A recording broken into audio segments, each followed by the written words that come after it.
Morning. Class 12th chemistry. जैसा कि हम लोगों ने मार्च और अप्रैल में पढ़ा हुआ था, केमिस्ट्री को हमने 3 भाग में डिवाइड किया है, फिजिकल, ऑर्गेनिक और इनऑर्गेनिक। ठीक है ना। फिजिकल मतलब भौतिक रसायन, ऑर्गेनिक मतलब कार्बनिक और इनऑर्गेनिक मतलब अकार्बनिक। अब हम सबसे पहले ऑर्गेनिक केमिस्ट्री जो हमने पढ़ा हुआ था IUPAC नॉमेनक्लेचर, उसको फिर से रिवाइज करते हैं ना। उससे पहले हल्की सी बेसिक चीज़, एटम, अणु क्या होता है? अणु 3 चीज़ों से मिलकर बना होता है, न्यूट्रॉन, इलेक्ट्रॉन, प्रोटॉन। न्यूट्रॉन पे कौन सा चार्ज होता है? न्यूट्रॉन पे कोई चार्ज नहीं होता, वो न्यूट्रल होता है, ये चार्जलेस होता है। प्रोटॉन पे पॉजिटिव चार्ज होता है, इलेक्ट्रॉन पे नेगेटिव चार्ज होता है। ठीक है ना। इलेक्ट्रॉन जो भी है वो क्या करता है? रिवॉल्व करता रहता है ना। सोलर सिस्टम से कंपेयर किया हुआ था अपन ने। इसके अलावा परमाणु क्रमांक मतलब एटॉमिक नंबर, जिसको हम Z से रिप्रेजेंट करते हैं, और परमाणु भार मतलब एटॉमिक मास, ठीक है, जिसको हम A से रिप्रेजेंट करते हैं। ऑर्गेनिक केमिस्ट्री में हम किसके बारे में पढ़ने वाले हैं? ऑर्गेनिक केमिस्ट्री में हम सिर्फ कार्बन और उसके कंपाउंड यानी यौगिक के बारे में पढ़ने वाले हैं। ठीक है ना। सबसे पहले पीरियोडिक टेबल हम लोगों ने पढ़ा हुआ था। पीरियोडिक टेबल में क्या होता है? बहुत सारे एलिमेंट्स अरेंज हैं उनकी प्रॉपर्टी के हिसाब से। ठीक है ना। अब ऑर्गेनिक केमिस्ट्री में सबसे पहले हम कार्बन की बात करने वाले हैं। तो कार्बन का एटॉमिक नंबर 6 होता है, जिसका इलेक्ट्रॉनिक विन्यास यानी इलेक्ट्रॉनिक कॉन्फ़िगरेशन कितना होता है? 2 और 4। आउटर मोस्ट शेल में 4 इलेक्ट्रॉन होंगे।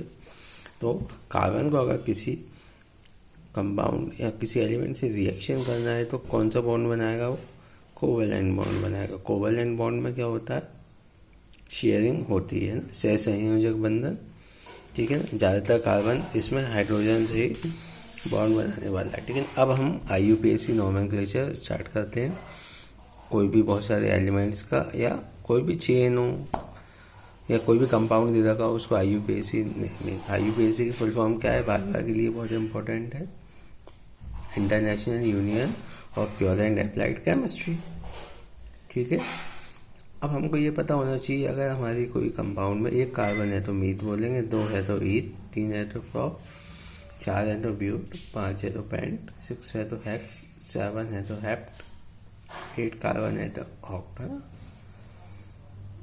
9 कार्बन हो तो नियो, और 10 होते हैं तो डेकेन बोलते हैं। ठीक है। इसके अलावा कार्बन की एक बहुत अच्छी प्रॉपर्टी होती है, सबसे इम्पोर्टेंट प्रॉपर्टी कार्बन की क्या है? श्रृंखलन प्रॉपर्टी है। श्रृंखलन या इंग्लिश में कैटेनेशन बोलते हैं, जिसमें कार्बन से खुद मिलकर, मतलब एक कार्बन जब दूसरे कार्बन से मिलता है तो कौन सा बॉन्ड बनाता है? वो सिंगल बॉन्ड भी बनाएगा, डबल भी बनाएगा, ट्रिपल भी बनाएगा। लेकिन इस टाइप की प्रॉपर्टीज को हम क्या बोलते हैं? कैटेनेशन है, श्रृंखला।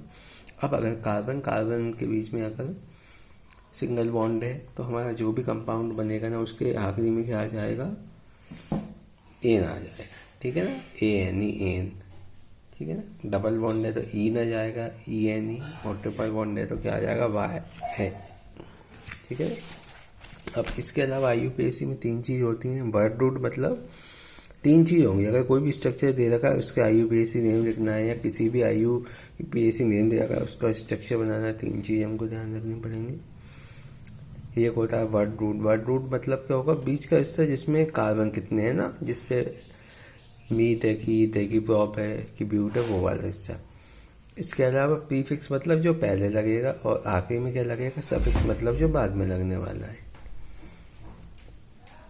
ठीक है। तो कार्बन के बीच में जो भी संबंध होगा एकल संबंध बोलते हैं। ठीक है ना।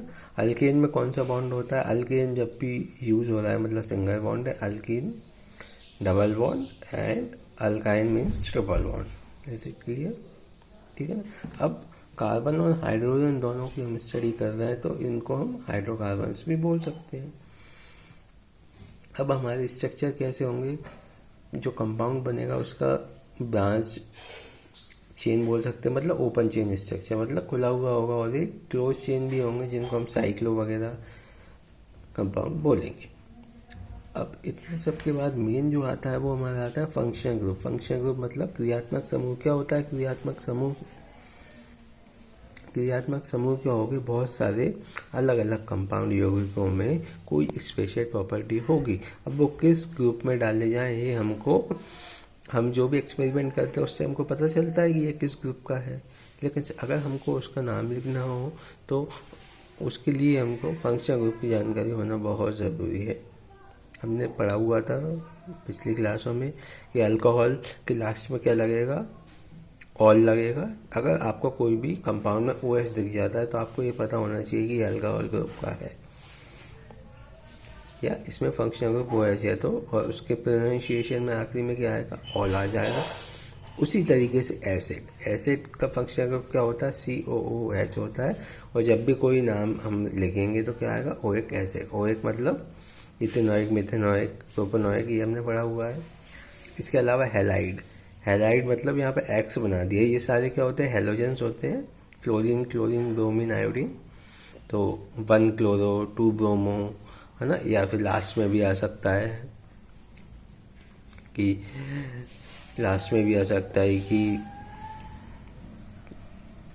क्लोरो हो जाएगा, क्लोरीन हो जाएगा। इस तरीके से लास्ट में हमारा क्या आ जाएगा, ये फंक्शनल ग्रुप आ जाएगा, ठीक है ना। इसके अलावा एल्डिहाइड में क्या सफिक्स होगा, अल होगा, है ना, जिसको हम कैसे पहचानेंगे, CHO से पहचानेंगे।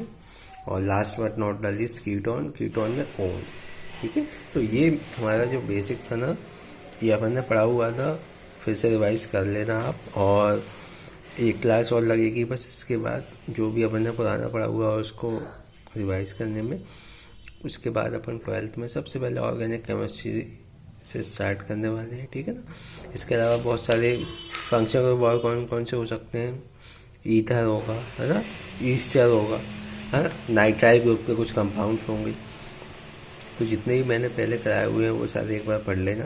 पीरियोडिक टेबल को अच्छे से रीड आउट करना। हमको ये पता होना चाहिए कि कौन से एलिमेंट का एटॉमिक नंबर क्या है, उसका एटॉमिक मास क्या है, इसके अलावा उसकी इलेक्ट्रॉनिक कॉन्फ़िगरेशन क्या है, और हमको उसकी आयन कंडीशन पता होना चाहिए कि उसके आखिरी शेल में कितने इलेक्ट्रॉन है, मतलब उसमें कितना चार्ज है, +1 चार्ज है, +2 चार्ज है, +3 चार्ज है। इतना सब एक बार फिर से रिवाइज कर लेना।